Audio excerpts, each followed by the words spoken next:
In the second video, I am going to show you how to use your tidy data in order to run a graph-based statistical analysis. And let's get started. Okay, so this is DataClassroom. I got here by going to dataclassroom.com, no spaces, and then I made myself a free login, and this is what my dashboard looks like. Over to the left, you can see there's a list of your recent databases, and in addition to that, there's a host of different databases they've provided in order for you to practice or provide lessons to your students. The first thing I want to do is I want to upload my own data, so I'm going to go to Import, and I'm going to fetch this data from my sheet. So I have to go to Share, I'm going to go to Copy Link, and go back to DataClassroom and copy that link into there and click on Fetch. It's going to take just a couple of seconds, but it's pretty quick. So yes, this was my practice data sheet. I want to go ahead and save that. I've already done this once or twice before, so I'm going to click OK. Yes, I want to re-save the same data. But instead of clicking on messy data, I'm going to click on tidy data because remember I wanted that second sheet, not the first sheet. So now I've got to move my face in order to click the done button. And there we go. Go ahead and hit OK. So here you can see that it's going to ask me to define my different data types. In this case, I've got a categorical. So these are different names of the different brands of fishing line. And this right here was the amount of force it took to break that fishing line. So I'm going, since that is a number data, that is going to be numeric. And so now I can go ahead and I can make a graph. So I'm going to switch to the Graph tab. I am going to go ahead and I'm going to want to make a scatter plot graph, not a bar because I don't have like averages to graph. This is, I want all of my points graphed for me, and I'm not doing percentages of a whole, so I'm not doing a pie graph. I want to show the line type, and I also want to show the force till breaking. And you can see that there's a big difference between the data points that are plotted here and the data points that are plotted here as well.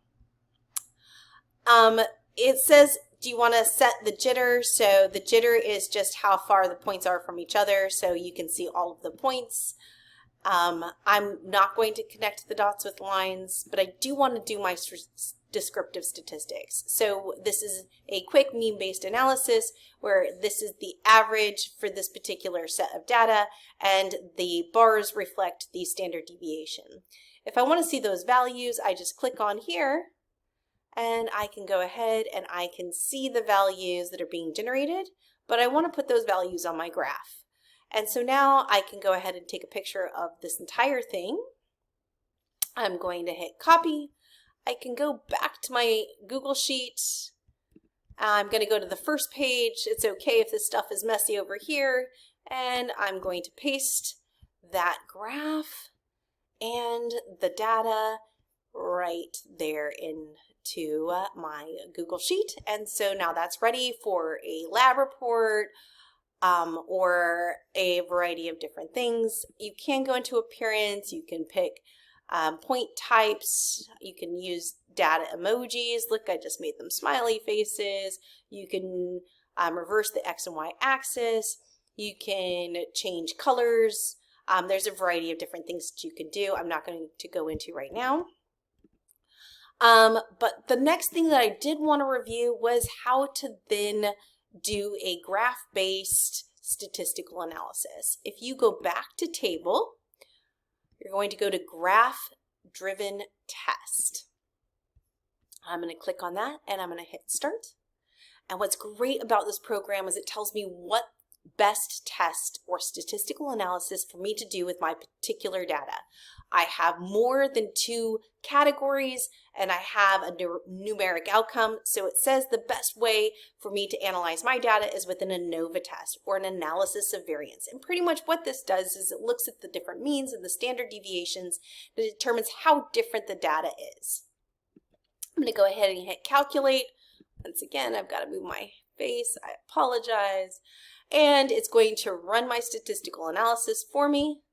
And you can see right here, not only does it generate a p-value, a value that shows me how different my data points are. In this case, it tells me exactly what my p-value means. It says it's less than 0.01, or it's less than 0.05, it's 0.01, which means it's extreme confidence that my data sets are different. But here's the thing is, well, how different are they? And were all of them extremely different? If I looked at that graph, it kind of looked like two of my sets were pretty similar. So now I'm going to run a post hoc Tukey test, and a post hoc Tukey test will then gauge the individual interactions. So you can see here, oh, trike to C strike, well, that means there's no evidence that the groups might be different. But trike to sure strike and sure strike to C strike, those are both extremely strong confidence that those data sets are different.